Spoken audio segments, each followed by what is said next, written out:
اعوذ باللہ من الشیطان الرجیم ان هذه امتکم امۃ واحدہ۔ محترم جناب خرم نواز گنڈا پور صاحب، ناظم اعلیٰ تحریک منہاج القرآن پاکستان، برادر محترم جناب ڈاکٹر میر آصف اکبر قادری صاحب، ناظم اعلیٰ نظام المدارس پاکستان، آج ہم تحریک منہاج القرآن کے سیکریٹریٹ میں جمع ہیں۔ ڈاکٹر محمد طاہر القادری صاحب اور تحریک منہاج القرآن نے ہمیشہ ہی دہشت گردی کے خلاف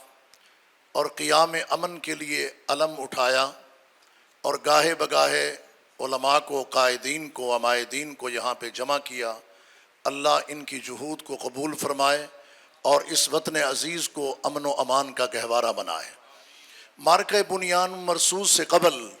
پاکستان کے خلاف طرح طرح کا پروپیگنڈا تھا،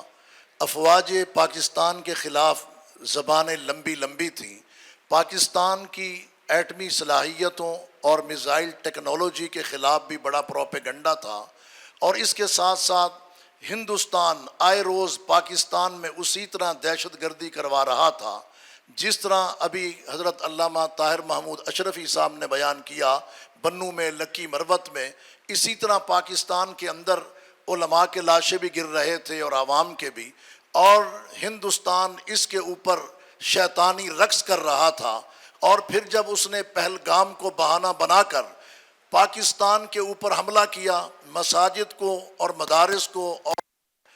شہری آبادیوں کو نشانہ بنایا، معصوم بچوں کو، خواتین کو، بوڑھوں کو نشانہ بنایا، تو چشم فلک نے پھر یہ منظر دیکھا ہے کہ فیلڈ مارشل پاکستان حافظ عاصم منیر صاحب نے اپنی پوری ٹیم کو ہمراہ لیا، رجوع اللہ کیا،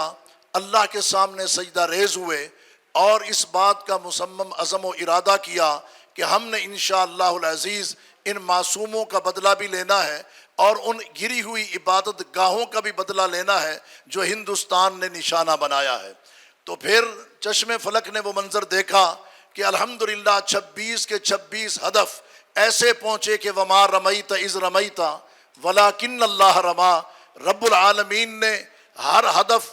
الحمدللہ ٹارگٹ کروایا، اور یہ ساری فوجی تنصیبات جو ہندوستان کی تھیں ان کو نشانہ بنایا گیا۔ اور اس وقت صورتحال یہ ہے کہ ہندوستان کھنڈرات کا منظر بھی پیش کر رہا ہے، حوصلے بھی ان کے پست ہو چکے ہیں۔ افواج پاکستان اور فیلڈ مارشل پاکستان، جنہیں ہم آج خراج تحسین پیش کرنے کے لیے اور شہدائے پاکستان کو سلام پیش کرنے کے لیے یہاں پہ جمع ہیں، تو الحمدللہ انہوں نے پھر ایسا جواب دیا کہ انڈیا کی کمر تو ٹوٹی ہوئی ہے، لیکن وہ اپنی مکارانہ اور اپنی شیطانی چالیں چلتے ہوئے آج بھی کرائے کے قاتلوں کے ذریعے پاکستان کے امن و امان کو تباہ کرنا چاہتا ہے۔ میں جو بھی بات کی ہے محترم خرم نواز گنڈا پور صاحب نے، اور ان سے پہلے ڈاکٹر آصف صاحب نے، اور اسی طرح علامہ طاہر اشرفی صاحب نے، پاکستان کے استحکام، پاکستان کے دفاع، پاکستان کے امن و امان کے لیے اس سے مکمل اتفاق کرتے ہوئے اور جس فتوے کا اعادہ کیا ہے اس کی بحیثیت مدیر مرکزی دارالافتاء پاکستان کے بھی الحمدللہ تائید بھی کرتا ہوں، اور اس سلسلہ میں جہاں کہیں انشاءاللہ فتوے کی ضرورت ہوگی انشاءاللہ ہم آپ کے شانہ بشانہ ہیں۔ اور اس کے ساتھ ساتھ میں یہ بھی عرض کرتا چلوں کہ آج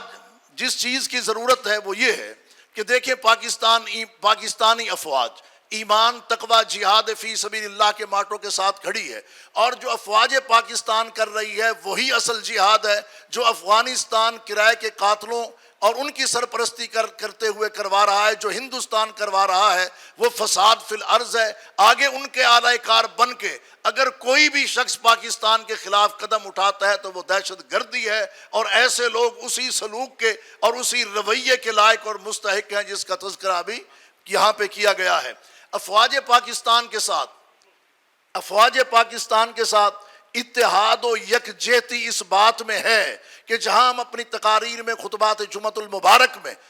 ان کے حق میں بات کریں، وہاں پاکستانی افواج پر ایک بہت بڑی ذمہ داری ہے، عالم اسلام کا دفاع اس وقت پاکستان کے پاس ہے، لہٰذا ہم اپنے خطبات جمعہ کے اندر بھی اس بات کی ترغیب دیں کہ نوجوان زیادہ سے زیادہ جو افواج پاکستان میں بھرتی ہے اس کو یقینی بنائیں، تاکہ افواج پاکستان کا ہجوم جو ہے یہ بڑھے۔ پاکستان کو اللہ رب العالمین نے جہاں محافظ حرمین شریفین بنایا ہے، آنے والا وقت یہ بتا رہا ہے کہ انشاءاللہ فیلڈ مارشل اللہ کے فضل و کرم سے انہی علماء کو لے کے بیت المقدس کے اندر بھی سجدہ شکر ادا کریں گے، اور اس کی حفاظت کا ذمہ بھی اللہ پاکستان کو سونپے گا۔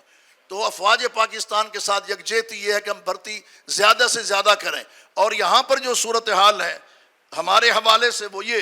کہ دیکھیں، ہم ایٹم بنا رہے تھے، میزائل ٹیکنالوجی میں آگے بڑھ رہے تھے، ہمارے پاس یقیناً وسائل کی کمی تھی، معاشی طور پہ ہم غیر مستحکم تھے۔ اب دفاعی طور پہ الحمدللہ ہم مضبوط ہیں کہ عالم اسلام کا دفاع بھی کر رہے ہیں۔ اگلا میدان انشاءاللہ معاشی ترقی ہے۔ دفاع کے بعد انشاءاللہ اللہ رب العالمین نے اس وطن عزیز پاکستان کو معاشی ترقی بھی دینی ہے، سی پیک بھی اوپن ہوگا، اور اس وقت جو الحمدللہ سمندر کی موجیں اور بحری راستے جو ہیں وہ بھی پاکستان کے لیے آسان ہیں، فضائیں تو ساتھ دے ہی رہی ہیں، اور الحمدللہ بر و بحر اللہ رب العالمین نے پاکستان کی افواج کے تابع کر دیا ہے۔ تو ہمارا سب سے بڑا اس وقت جو پاکستان کے اندر مسئلہ ہے جس کی توجہ ابھی دلائی گئی ہے وہ ہے اتحاد و یکجہتی۔ تو یہ ممبر و محراب ہمارے پاس ہے، جو کائنات کا قدیم ترین میڈیا ہے، اور جدید ترین میڈیا بھی یہی ہے۔ میڈیا کی جتنی بھی قسمیں ہیں، الیکٹرانک، پرنٹ اور اس کے ساتھ ساتھ سوشل میڈیا، یہ وقت کے ساتھ ساتھ بدلتے رہتے ہیں، اتار چڑھاؤ آتا ہے،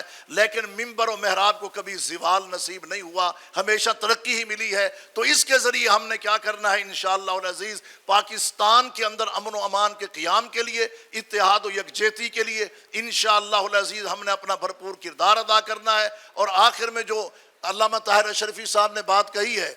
15 مئی کے خطبات جمعۃ المبارک کے حوالے سے کہ دہشت گردی کے خلاف اور قیام امن کے لیے اور جہاد اصل میں ہے کیا، اس کا پس منظر پیش منظر کیا ہے، میں آپ کی اس رائے سے اتفاق کرتا ہوں۔ رابطہ علماء و مشائخ پاکستان کے پلیٹ فارم پر انشاءاللہ آج ہی ہر طرف پیغام یہ چلا جائے گا۔ اللہ کے فضل و کرم سے آئندہ خطبہ جمعۃ المبارک کا موضوع یہی ہوگا۔ آخر میں پاکستان کے میڈیا کو بھی سلام پیش کرتا ہوں، الحمدللہ جنہوں نے مارکہ بنیان مرصوص کے اندر ہندوستان کے میڈیا کے دانت کھٹے کیے ہیں اور صحافت کے میدان کے اندر ہندوستان کے میڈیا کو شکست دی ہے۔ بہت شکریہ، والسلام علیکم۔